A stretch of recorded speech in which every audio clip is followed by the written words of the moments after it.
कहानी की शुरुआत होती है साल 2055 में, जहां विज्ञान ने इतनी तरक्की कर ली थी कि अब फौज में रोबोट्स को भर्ती किया जा रहा था। इनकी वजह से कई भयंकर युद्ध हुए और दिन ब दिन धरती तबाह होते जा रही थी। अब इंसानों की जान बचाने के लिए सरकार ने शहरों के ऊपर स्काईनेट्स नाम के कवच बना दिए थे ताकि प्रदूषित हवा शहर में ना आ सके।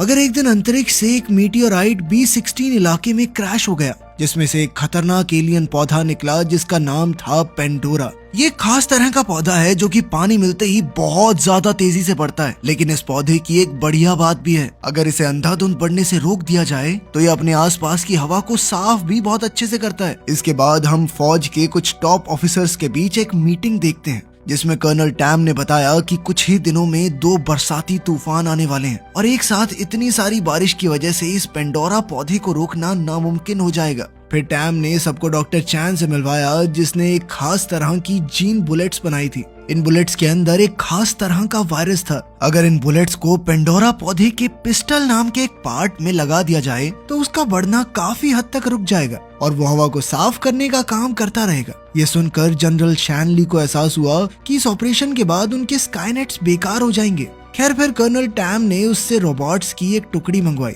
जो पेंडोरा के पिस्टल एरिया में इन बुलेट्स को प्लांट कर सके। पेंडोरा का पिस्टल एरिया उसके दिमाग की तरह था। उसके अलावा किसी भी और जगह पर ये वायरस काम ही नहीं करेगा। अगर ये मिशन सफल नहीं हुआ तो उन्हें अपना प्लान B शुरू करना होगा, जिसके मुताबिक वो ऑर्का नाम के एक स्पेसक्राफ्ट से पेंडोरा पर एक मिसाइली हमला करेंगे। मगर इस हमले में कम से कम 1 लाख लोगों की मौत हो जाएगी। ये सुनकर कमांडर चंग ने कहा कि उन्हें लोगों की जान बचाने के लिए प्लान बनाना चाहिए, पर कर्नल टैम ने बताया कि कोई दूसरा रास्ता है ही नहीं, बस दुआ मांगो कि जीन बुलेट मिशन काम कर जाए। इसके बाद कमांडर चंग ने कर्नल टैम को टाइलर की एयरफोर्स यूनिट से मिलवाया और उन्हें समझाया कि उन्हें पेंडोरा पौधे के पिस्टल तक कैसे पहुंचना है। सबसे पहले वो बॉम्ब से पेंडोरा पर जहरीली गैस छोड़ेंगे। इसके बाद स्काई फिशेस नाम के एयरक्राफ्ट्स उसके आसपास घूमकर पिस्टल का पता लगाएंगे और उनके रोबोट्स जीन बुलेट्स से हमला करेंगे। मगर तब टाइलर ने कहा कि इस खतरनाक मिशन में उनकी यूनिट के फौजियों को काफी ज्यादा खतरा है, जिस पर कर्नल टैम ने उसे चुपचाप ऑर्डर्स मानने का हुक्म दिया। जल्द ही मिलिट्री यूनिट इस खतरनाक मिशन के लिए निकल पड़ी। तब टाइलर ने अपनी बेटी को याद करते हुए उसका लॉकेट अपनी शिप में टांग दिया जो कई साल पहले मारी गई थी। उधर B16 के रिहायशी इलाके में हम स्कंक नाम के एक आदमी को देखते हैं जो पहले एयरफोर्स सिपाही हुआ करता था। जब उसे आसमान में 3 स्काई फिशेज और एक ऑर्का स्पेसशिप दिखाई दी तो वो सोचने लगा कि आखिर ये कौन से मिशन पर निकले हैं। उधर स्काई फिश में लिंकन और कॉनर नाम के 2 फौजी थे और कॉनर की गर्लफ्रेंड लूसी कमांड सेंटर से उन्हें रास्ता बता रही थी। वहीं टाइलर की यूनिट जब पेंडोरा के इलाके में घुसी तो वहाँ हल्की बारिश हो रही थी। अब तीनों स्काई फिशेज ने पेंडोरा पौधे के आसपास अपनी जगह ली। इधर पेंडोरा तेजी से बारिश को सोखकर बढ़ता जा रहा था। उसी समय स्काई फिशेस ने कमांडर चंग के कहने पर पेंडोरा पौधे के ऊपर 6 बम धमाके कर दिए। अब वो धुएं को चीरते हुए तेजी से पेंडोरा में घुस गए। उधर कमांड सेंटर से लूसी ने सिपाहियों को पेंडोरा के पलटवार से सावधान रहने को कहा ताकि वो उससे बचकर आगे बढ़ सकें। लेकिन इस सब के दौरान एक स्काई फिश में आग लग गई और वो क्रैश हो गया। अब मिशन पर सिर्फ 2 स्काई फिश विमान बचे थे। अचानक पेंडोरा ने एक और स्काई फिश पर हमला करके पूरे क्रू को बेरहमी से मार डाला। अब सिर्फ एक ही स्काई फिश बचा था तो टाइलर ने कमांड सेंटर को अपनी खबर दी। अचानक पेंडोरा ने उस पर भी वार करके उसका फ्यूल टैंक पंचर कर दिया। इधर टाइलर का क्रू पेंडोरा पर लगातार गोलीबारी करके अपना बचाव कर रहा था। अब स्काई फिश तेजी से नीचे गिरकर क्रैश होने ही वाली थी कि तभी टाइलर ने ऐन वक्त पर प्लेन को घुमाकर पेंडोरा के पिस्टल की तरफ मोड़ दिया। आखिरकार टाइलर को वो जगह मिल गई थी जहां जीन बुलेट्स को फिट करना था। तब डॉक्टर चैन ने देखा कि पिस्टल एरिया अभी भी जमीन के नीचे था। उसी समय टैम ने रोबोटिक यूनिट को आगे बढ़ने का आदेश दिया, जिसके बाद ओकरा स्पेसशिप ने 2 मिलिट्री रोबोट्स को नीचे छोड़ दिया। वहीं दूसरी ओर हम देखते हैं कि मेजर जनरल शैनली इस मिशन पर निगरानी रखे हुए था और उसने अचानक ओकरा के सिस्टम को हैक करके ओकरा में जबरदस्त धमाका करवा दिया, जिससे उसके अंदर मौजूद सभी सिपाही मारे गए। अब ओकरा गिरकर सीधा एक बिल्डिंग में क्रैश हो गई, जिसके बाद अब पेंडोरा का सामना करने के लिए सिर्फ टाइलर की स्काई शिप बची थी। इसी वजह से टाइलर का कमांड सेंटर से संपर्क टूट गया, पर फिर भी उसने जैसे तैसे पेंडोरा के पिस्टल का पता लगा लिया था। मगर इससे पहले कि स्काई शिप का फ्यूल खत्म हो जाता, वो भी अचानक घूमते हुए क्रैश हो गई। आखिरकार उनका मिशन नाकामयाब हो गया। मगर फिर टाइलर को अपनी मरी हुई बेटी की झलक दिखाई दी, जिससे उसके अंदर दोबारा से जोश भर गया उसने फटाफट अपने बचे हुए क्रू को जलती हुई स्काईफिश से बाहर निकाला।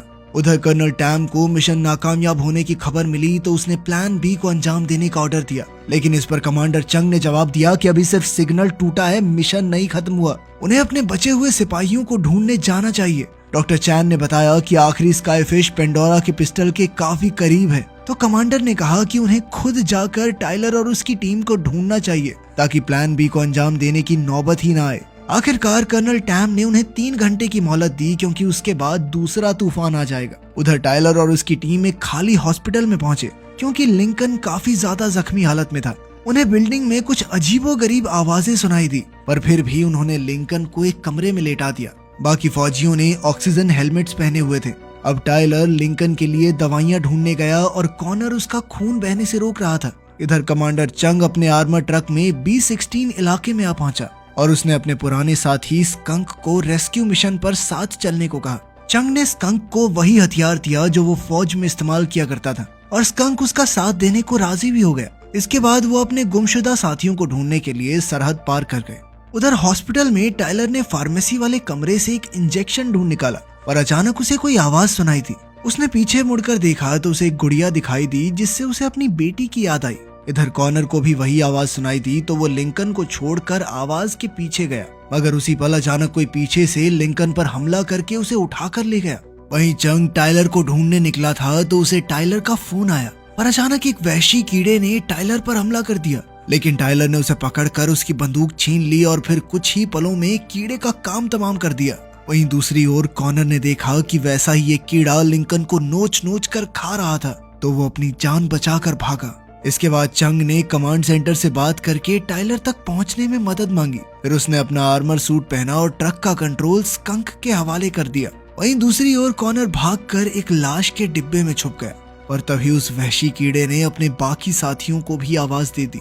फिर हमने देखा कि एक कमरे में एक छोटी सी लड़की इस कीड़े से बचकर छुपी हुई थी। जैसे ये कीड़ा उस पर हमला करने आया तो ऐन वक्त पर टाइलर ने आकर उसे गोली मार दी और बच्ची की जान बचाई। फिर वो बच्ची को लेकर भागा, पर जल्द ही एक और कीड़ा उनके पीछे लग गया। इससे पहले कि कीड़ा उन पर हमला करता, चंग ने ऐन वक्त पर वहां पहुंचकर उसे मार डाला।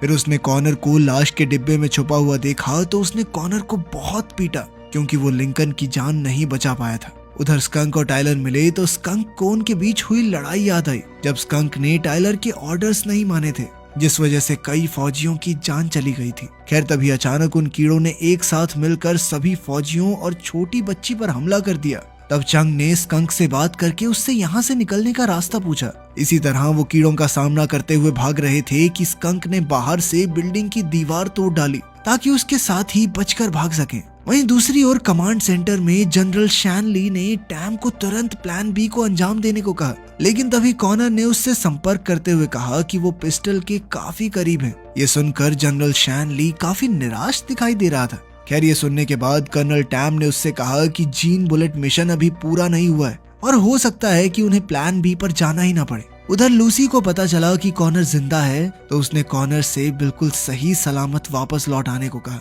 इसके बाद चंग ने अपने साथियों से कहा कि वो क्रैश हो चुकी ऑर्का शिप से जीन बुलेट्स निकालेंगे, लेकिन स्कंक और टाइलर एक दूसरे के साथ मिलकर काम करने को तैयार ही नहीं थे क्योंकि उनकी 30 साल पुरानी दोस्ती टूट चुकी थी। पर फिर चंग ने बताया कि अगर प्लान बी को अंजाम दिया गया तो लाखों मासूम लोग अपनी जान से हाथ धो बैठेंगे, इसीलिए उन्हें किसी भी हालत में प्लान ए का मिशन ही पूरा करना होगा। इसके बाद कॉनर ने बताया कि जीन बुलेट बॉक्स प्लेन के मलबे में है, तो टाइलर ने अपना आर्मर सूट पहना और खुद ये जोखिम भरा काम करने को तैयार हो गया।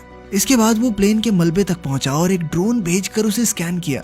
इधर लूसी ने कॉनर को बताया कि पहले मिशन के दौरान किसी ने सिग्नल से छेड़छाड़ की थी। इसका सच पता लगाने के लिए उसने कॉनर को मलबे से रोबोट का सर ढूंढ कर लाने को कहा। अब कॉनर ने कहा कि वो भी चंग के साथ ऑर्का शिप में जाएगा। इधर स्कंक भी जाने को तैयार था, पर तभी टाइलर ने आकर ट्रक की चाबी निकाल ली और स्कंक को वहीं रुकने को कहा। अब चंग, कॉनर और टाइलर तीनों जाने वाले थे, मगर उस छोटी बच्ची ने टाइलर को जाने से रोक लिया, इसीलिए सिर्फ कॉनर और चंग ही आगे बढ़े। उस बच्ची ने टाइलर को बताया कि जहरीली हवाओं की वजह से उसकी माँ को जानलेवा बीमारी हो गई थी और अब उसका इस दुनिया में कोई नहीं है। ये सुनकर टाइलर को अपनी बेटी की याद आ गई क्योंकि वो भी इसी बीमारी से मरी थी। तब टाइलर ने उस बच्ची से वादा किया कि आज से वो उसका ख्याल रखेगा उधर ऑर्का के मलबे में ड्रोन ने बुलेट बॉक्स ढूंढ निकाला।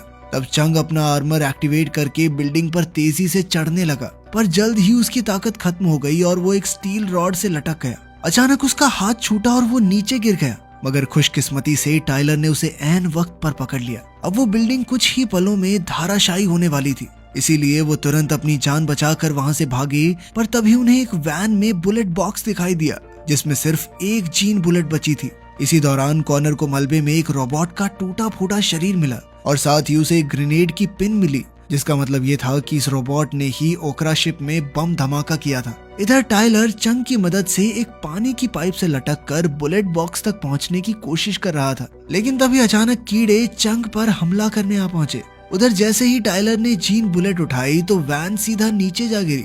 अब टाइलर और चंग मिलकर उन कीड़ों का सामना कर रहे थे कि तभी कदम कदम पर उन पर मलबा गिरने लगा। उधर कॉनर ने शिप में मिले रोबोट का सर उसके धड़ से अलग किया। उसी समय ऊपर से एक गाड़ी कॉर्नर पर गिरकर उसका काम तमाम करने ही वाली थी कि ऐन वक्त पर टाइलर ने वहां आकर उसकी जान बचाई। अचानक गाड़ी से एक कीड़ा निकलकर उन पर हमला करने लगा, पर पीछे से स्कंक ने आकर उस कीड़े का सर धड़ से अलग कर दिया। इसके बाद उसने कई कीड़ों को इसी तरह अपने इलेक्ट्रिक हथियार से भस्म कर दिया। अब वो सभी जैसे तैसे इस बिल्डिंग से भागने की कोशिश कर रहे थे, क्योंकि ये बिल्डिंग किसी भी पल गिर सकती थी। पर उन सब के आर्मर सूट्स की बैटरी खत्म होने वाली थी। खैर फिर भी वो सभी किसी तरह समय रहते बचकर बाहर आ गए। फिर टाइलर ने स्कंक को ट्रक की चाबियां लौटाकर उसका शुक्रिया अदा किया। इसके बाद चंग ने कमांड सेंटर को खबर दी कि उन्हें जीन बुलेट मिल गई है, और उधर शैन ली ये सब सुन रहा था। इसके बाद कॉर्नर ने उस रोबोट के सर की जांच पड़ताल की तो पता चला कि किसी ने उसे हैक करके ऑर्का शिप में धमाका करवाया था। जब टाइलर को पता चला तो उसने गुस्से में कर्नल टैम पर इल्जाम लगाया, और फिर चंग ने कहा कि उसे जनरल शैन ली पर शक है। फिर कॉर्नर ने रोबोट के कमांड इनपुट की जांच की तो चुंग का शक सच निकला, क्योंकि ऑर्का में हुए धमाके के पीछे जनरल शैन ली का ही हाथ था। अब चंग ने सीधा शैन ली को फोन करके गुनाह कबूल करने को कहा, मगर शैन ली ने इससे साफ इनकार कर दिया और कहा कि वो उन्हें मारने के लिए अपने फौजी रोबोट्स भेज रहा है। इसके बाद शैन ली ने उनका सिग्नल हैक करके कंट्रोल सेंटर से उनका संपर्क तोड़ दिया। अब दूसरा तूफान आने में सिर्फ 30 मिनट बाकी थे। खैर चंग और उसकी टीम एक बार फिर से पेंडोरा में जीन बुलेट फिट करने के मिशन पर निकल पड़े, लेकिन पीछे से शैनली के रोबोट्स ने उनके ट्रक पर जबरदस्त हमला बोल दिया। टाइलर और चंग ने बॉम्ब्स फेंककर पलटवार किया और स्कंक ने ट्रक के हथियारों से रोबोट्स पर हमला कर दिया, लेकिन जल्द ही तीनों रोबोट्स उनके हमलों से बचते हुए ट्रक पर चढ़ गए। तो स्कंक ने अचानक ट्रक रोक दिया, जिससे एक रोबोट सामने जा गिरा, जिसके बाद स्कंक ने उस पर ट्रक ही चढ़ा दिया। फिर टाइलर ने अपने एक आधुनिक हथियार से उस रोबोट को कैद कर लिया। अब चंग ने ट्रक के ऊपर मौजूद एक रोबोट पर हमला किया और टाइलर ट्रक के अंदर वाले रोबोट से लड़ रहा था। अचानक उस रोबोट ने ट्रक में ग्रेनेड फेंका तो पैंजी ने सही वक्त पर ग्रेनेड उठाकर बाहर फेंक दिया। इधर टाइलर के आर्मर सूट की बैटरी खत्म होने वाली थी कि तभी उसने कुल्हाड़ी के वार से रोबोट को धूल चटा दी। उधर चंग ने छत पर मौजूद रोबोट को तोड़ फोड़ कर फेंक दिया। अब वो तेजी से आगे बढ़ रहे थे, पर तभी अचानक दूर से उन पर एक मिसाइल दाग दी गई। तो स्कंक ने अचानक से ट्रक घुमा दिया और वो मिसाइल सीधा पुल से जा टकराई। वहाँ जबरदस्त धमाका हो गया, जिससे पुल तो टूट गया, पर उनका ट्रक हवा में उड़ता हुआ उस पार जा पहुंचा। मगर जल्द ही पीछे से एक रोबोट दोबारा से उठ खड़ा हुआ और उनके ट्रक का पीछा करने लगा। अब चंग ने जीन बुलेट टाइलर के हवाले की और खुद उस रोबोट पर कूद पड़ा। उसने अपने हाथों से रोबोट की बंदूक का रुख बदला, जिससे रोबोट ने ट्रक छोड़ दिया। अब चंग भी रोबोट के साथ सीधा नीचे जा गिरा। उधर टाइलर और बाकी फौजी आगे बढ़े और बेचारा चंग वही अपना टूटा फूटा आर्मर पहने होश में आया। अब दूसरा तूफान आने में सिर्फ 15 मिनट बाकी थे, तो कर्नल टैम ने ऑर्का 2 शिप को तैयार करने को कहा, क्योंकि उन्हें किसी भी पल प्लान बी को अंजाम देना पड़ सकता था। उधर टाइलर और उसकी टीम अपनी मंजिल तक पहुंच गई थी। वहीं लूसी ने कमांड सेंटर में देखा कि टिमोरा नाम का एक रोबोट उनके सिग्नल से छेड़खानी कर रहा था। उसने जल्द ही ये खबर कर्नल टैम को दी। इधर टिमोरा तेजी से टाइलर और उसकी टीम पर हमला करने के लिए आगे बढ़ रहा था। तब टाइलर ने कॉर्नर को जमीन में मौजूद पिस्टल के छेद में बॉम्ब लगाने को कहा। तभी पैंजी ने रोते हुए टाइलर को गले लगा लिया। तो टाइलर ने वादा किया कि वो जरूर वापस आएगा, लेकिन तब तक उसने पैंजी को एक गाड़ी में छिपने को कहा। फिर टाइलर ने कॉर्नर को जीन बुलेट देकर मिशन की जिम्मेदारी सौंपी। अब कॉर्नर ने पिस्टल के ऊपर ही जमीन पर बॉम्ब लगा दिया। फिर स्कंक ने टाइलर से कहा कि उन्हें मिलकर इस रोबोट का खात्मा करना ही होगा, ताकि वो प्लान बी को शुरू होने से रोक सकें। जैसे ही तिमोरा रोबोट उनकी ओर बढ़ा तो टाइलर ने अपनी बंदूक से उस पर अंधाधुंध गोलीबारी शुरू कर दी, मगर तिमोरा के आधुनिक हथियारों के सामने उसकी बंदूक कहां तक चल पाती। अब टाइलर जैसे तैसे वहां से भागा और उधर स्कंक दूसरी ओर से रोबोट पर मिसाइल दागने को तैयार हो गया। इसी दौरान टाइलर ने पीछे से उसका इंटरसेप्टर तोड़ दिया, जिसके बाद उनका सिग्नल कमांड सेंटर से फिर से जुड़ गया। इसके बाद लूसी ने कर्नल टैम को शैनली के खिलाफ मिले सबूतों की फाइल थमा दी। कर्नल टैम ने सीधा जाकर शैनली से पूछताछ की और उससे इसी वक्त रोबोट्स को रोकने को कहा, पर शैनली ने तो उसे प्लान बी शुरू करने का हुक्म दे दिया। उधर टाइलर तिमोरा से बचते हुए भाग रहा था, पर अब उसके आर्मर सूट की बैटरी बिल्कुल खत्म होने वाली थी। उसी पल स्कंक ने पीछे से रोबोट पर मिसाइल दाग दी, जिससे वो जमीन पर धाराशायी हो गया। लेकिन जैसे ही कॉर्नर ने जमीन पर लगाए बॉम्ब्स में धमाका किया तो रोबोट एक बार फिर से मलबे से बाहर आने लगे। अब वो रोबोट कॉर्नर पर गोलियां बरसा रहा था, पर तभी टाइलर उसकी मदद के लिए आया।